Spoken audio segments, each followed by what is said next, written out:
O presidente do Tribunal Superior Eleitoral, ministro Luiz Roberto Barroso, lamentou nesta quinta-feira o aumento de mortes em decorrência da Covid-19 e disse que existe no Brasil um sentimento de abandono. Barroso afirmou ainda que o país está batendo recordes negativos e passa por um momento de desvalorização da vida, em que as pessoas passam a ser tratadas puramente como números. Nós tivemos, na data de ontem, 1.840 mortos pela Covid-19 no Brasil. Nós estamos batendo recordes negativos. Algumas dessas mortes eram, como toda parte do mundo, inevitáveis, mas muitas eram evitáveis. Nós estamos, infelizmente, vivendo um momento de desvalorização da vida, em que pessoas nos deixam e passam a ser tratadas puramente como números. É muito triste o que está acontecendo no Brasil e é legítimo o sentimento de abandono que as pessoas têm pelo Brasil afora.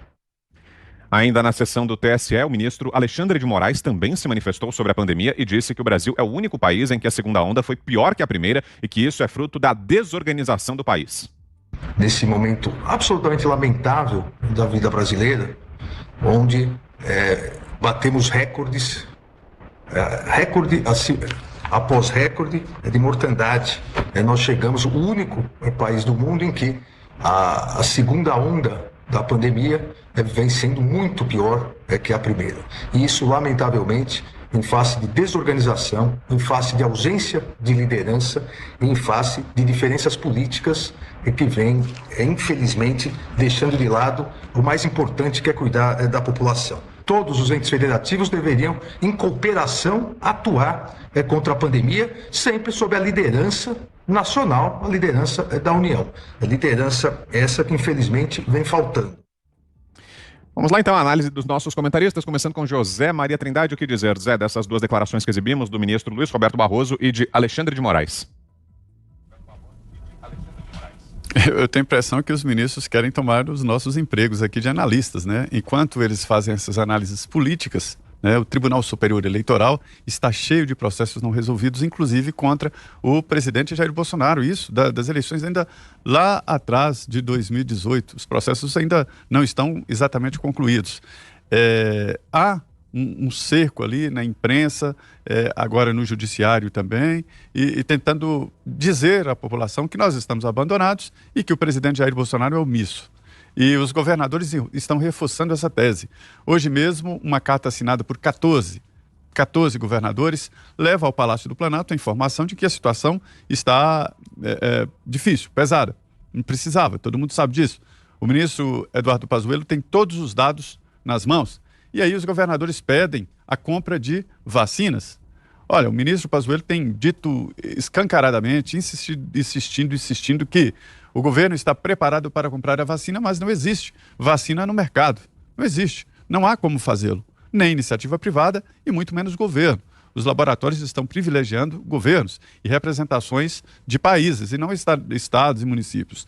A lei aprovada agora no Congresso Nacional e sancionada pelo presidente flexibiliza a compra, né? Pode inclusive antecipar, o que a lei brasileira não permitia, antecipar o pagamento e ainda assinar assumindo responsabilidades que seriam dos laboratórios, por exemplo, de efeitos colaterais e tal. Mas nós estamos numa emergência, tudo bem, mas foi preciso a lei para que o governo brasileiro se interessasse em comprar da Pfizer as doses que a Pfizer ainda não tem. Essa é a realidade. Então, é muito difícil o momento para todos e o governo enfrenta esta tentativa de descredibilização que é muito evidente. A informação que eu tenho é que o governo já está se preparando contra isso e mostrando que não há omissão e que o governo está agindo na medida do possível. Os mesmos ministros que disseram lá atrás, olha, este é um assunto, é uma gestão dos prefeitos e governadores. Agora vem dizer que o governo federal não está promovendo nenhum distanciamento, nem lockdown. Não pode, o plenário do Supremo decidiu que não. E você, Augusto, o que achou das falas dos ministros? Em primeiro lugar, o Zé tem razão, eles são candidatos a analistas, hein? Mas se depender da qualidade da análise, nós não estamos ameaçados, não. Nenhum de nós. Vamos lá. O Barroso, ele fala platitudes, né? O Brasil chegou ao número tal de mortes. Alguém está contente com isso? Agora, ele está querendo dizer, mas não diz, que o culpado é o presidente da República. Tenha a coragem de dizer, e aí será confrontado com a decisão do Supremo Tribunal Federal, que entregou a prefeitos e governadores a montagem, repito, e a execução da estratégia do combate ao coronavírus. Então, dirija-se, ministro, aos prefeitos e governadores que comandaram arbitrariamente em diversos momentos esse combate e continuam comandando. Vamos lá, peguemos o estado de São Paulo. Alguém aí conseguiu dizer alguma coisa que influenciasse as decisões do centro de contingenciamento, que toma todas as decisões? Alguém aí? O governador não ouviu sequer prefeitos. Os prefeitos não puderam fazer nada, só puderam fazer o que o governador gostaria de ter feito, como é o caso de Araraquara, lockdown total. Não funcionou, os mortos foram provocados o quê? Por ordem do Palácio do Planalto? Essa não dá. Essa não dá. Eles que assumam, os ministros que assumam a responsabilidade que têm.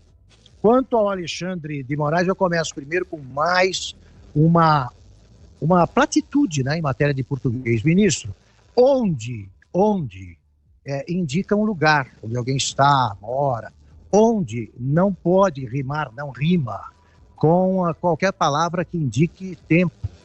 Então não existe isso que o senhor está falando de, neste momento, vírgula, onde.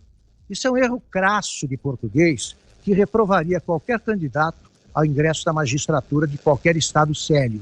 Então dê uma olhada nos livros que o senhor assina e vê, lá não existe esse tipo de combinação que seria muito bem vista pela turma que acha que todo brasileiro deve falar nós pega os peixes. Então é para eles que esse discurso deve ser dirigido. Agora é o seguinte, de novo é mais um tentando culpar o presidente pelas decisões que ele, ministro, tomou. Vamos lá. E mente. E aí eu estou dizendo mentira com todas as letras e pode tentar me enquadrar naquele inquérito que eu provo o contrário. O senhor disse que o Brasil é o único país do mundo onde a segunda onda foi pior que a primeira. Único. O senhor ouviu falar em Portugal? O senhor ouviu falar no Reino Unido? Nos países da União Europeia? Ouviu falar no resto do mundo? Isso foi a norma. A segunda onda foi pior em todos os lugares. Por quê? Porque existem variantes que aumentam o número de contaminações e também, com o número de contaminações muito grande, isso acaba interferindo no número de óbitos. Em óbitos por milhão, o senhor sabe o que é isso? Repito, o Brasil não está no ranking dos 20 mais letais. Isso é um consolo? Não. Não. Toda morte é uma tragédia, repita-se. Não é um consolo, é um fato que não pode ser ignorado por quem decide tudo no Brasil. Prende, solta, deputados inclusive, decide quem vai atacar a pandemia. Quando comete erros, não tem a humildade de dizer que errou e não tem coragem de citar nominalmente o alvo de toda essa discurseira de Câmara de Vereadores de Grotão, que é o presidente Jair Bolsonaro. Diga, Ana. Mais uma vez, a nossa corte aí, que deveria, né, se ater às suas premissas constitucionais, salvaguardar a Constituição, manter os caminhos onde a Constituição passa em ordem, mais uma vez a gente vê que essa composição do Supremo virou uma composição de agentes políticos, né?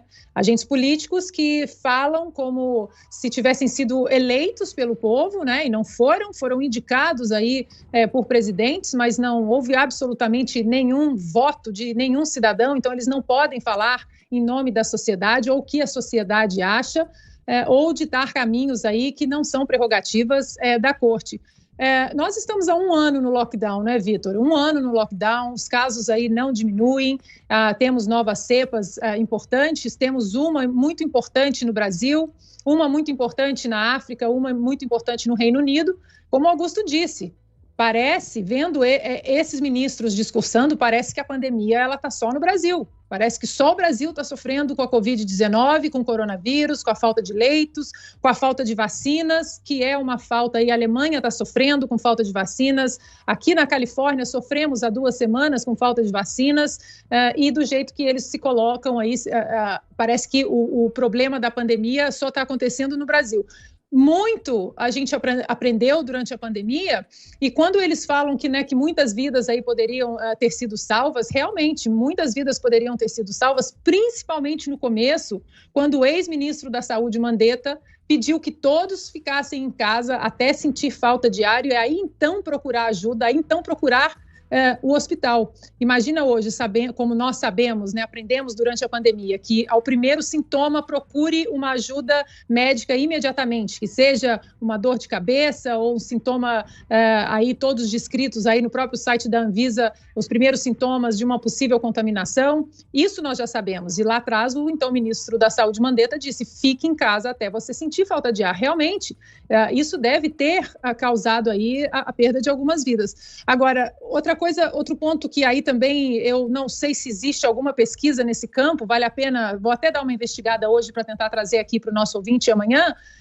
esse aumento de casos, né? A gente teve um número aí, o número aumentou bastante em dezembro, em janeiro no Brasil, e a gente viu uma eleição no mês de novembro, aí, uma eleição aberta, com comícios, ou a gente viu uma eleição onde nós vimos aí o próprio governador de São Paulo e o prefeito de São Paulo aí também comemorando depois da vitória do Bruno Covas. Então, a gente tem que entender e perceber a hipocrisia de que é um lockdown apenas para alguns setores, mas quando é conveniente para esses políticos sair, aí eles saem, eles vão à praia, eles vão jogar sinuca, eles se despedem do pessoal do gabinete abraçando todo mundo sem máscara, e então a gente tem que tentar trazer um mínimo de coerência no discurso aqui e mostrar que, infelizmente, essa composição desses ministros na Corte Suprema do Brasil, infelizmente, é uma composição política. Você, Fiuza? Olha, você querer interpretar a Constituição de forma criativa, às vezes cola. Mas você querer interpretar o passado de forma criativa não cola, porque o passado não muda. Por mais que seja criativa a sua retórica, você não vai mudar o passado. Então, a decisão sobre a forma, as diretrizes de política pública para enfrentamento da pandemia, essa decisão foi tomada pelo Supremo Tribunal Federal, passando aos governos locais a responsabilidade por essa gestão. Nós sabemos o que se deu, né? Nós sabemos o que se deu na imensa maioria dos estados e muitos municípios brasileiros, que foi uma política irracional e não científica de trancamento total. Já existe, Vitor, inclusive, estudos com uma hipótese de que o lockdown ajudou ao aparecimento da nova cepa em Manaus, por causa da aglomeração de pessoas em casa. Isso é uma hipótese em estudo. E a gente não tem problema nenhum de falar aqui, apesar da patrulha estar aí com gosto de sangue na boca, querendo calar todo mundo. Agora, se os ministros do STF, reiteradamente, procuram se furtar dessa responsabilidade, eu vou ter que ler mais uma vez aqui a decisão do dia 8 de abril de 2020 do Supremo Tribunal Federal, assinada pelo ministro Alexandre de Moraes, que diz o seguinte: não compete ao Poder Executivo Federal, afastar unilateralmente as decisões dos governos estaduais, distrital e municipais, que no exercício de suas competências constitucionais adotaram ou venham a adotar, no âmbito de seus respectivos territórios, importantes palavras da decisão do STF, importantes medidas restritivas como a imposição de distanciamento e isolamento social, quarentena, suspensão de atividades de ensino, restrições de comércio, atividades culturais e a circulação de pessoas, entre outros mecanismos reconhecidamente eficazes, de novo, é o juízo deles, do STF, para a redução do número de infectados e de óbitos. Isso é uma decisão do STF do dia 8 de abril, uma decisão liminar, que diz, inclusive, que seja determinado o respeito às determinações dos governadores e dos prefeitos. Mas não diz só isso não, Vitor, diz mais. Acrescenta que deve ser respeitada a descentralização político-administrativa do sistema de saúde, com a consequente descentralização da execução de serviços e distribuição dos encargos financeiros entre os entes federativos, inclusive no que diz respeito às atividades de vigilância sanitária e epidemiológica. Ponto final. Então, o Supremo Tribunal Federal retirou do governo nacional, retirou do governo federal a possibilidade de, numa pandemia, o que seria bastante indicado você ter uma decisão nacional dando diretrizes e, é claro, cotejando com as realidades locais. O Supremo Tribunal Federal fazendo exatamente isso que a gente está vendo nessa live, fazendo política. Ali no afã, né, assodado em desempenhar esse papel que não é dele, de ficar imobilizando o governo federal, como fez em outras oportunidades, por exemplo, impedindo a nomeação do diretor-geral de Polícia Federal. A gente não esquece isso. Eu volto a dizer, o passado não é passível de interpretação criativa. O passado está lá. Então, o STF impediu, por exemplo, esse governo que está aí, de nomear o diretor da Polícia Federal. Ele interveio em outro poder. E aqui eu acabei de reler, que eu já tinha lido aqui no programa, essa decisão, eu acabei de reler para dizer o seguinte: o que se passa no Brasil, e é dramático, eles têm razão, mas eles estão atirando no alvo errado, é dramático o que se passa em termos de gestão da pandemia, é obra do Supremo Tribunal Federal. Foi ele que entregou o poder pleno a governadores e prefeitos, e digo mais, quando houve controvérsia, quando houve disputa, conflito judicial entre governadores e prefeitos, o judiciário, salvo raríssimas exceções, deu ganho para quem queria trancar mais. Então, quem quer criticar o estado de coisas no enfrentamento da pandemia no Brasil precisa hoje demonstrar o laudo da eficácia do lockdown. Se vier com o laudo de eficácia do lockdown, aí a gente joga tudo fora, a gente diz que então piorou por um outro motivo que a gente não sabe e que o lockdown foi ótimo. Mas o que foi exercido no Brasil foi o lockdown, muitas vezes por motivos políticos, levianos de administradores locais, e quem deu este condão, que inclusive levou ao covidão, foi o Supremo Tribunal Federal, mais ninguém.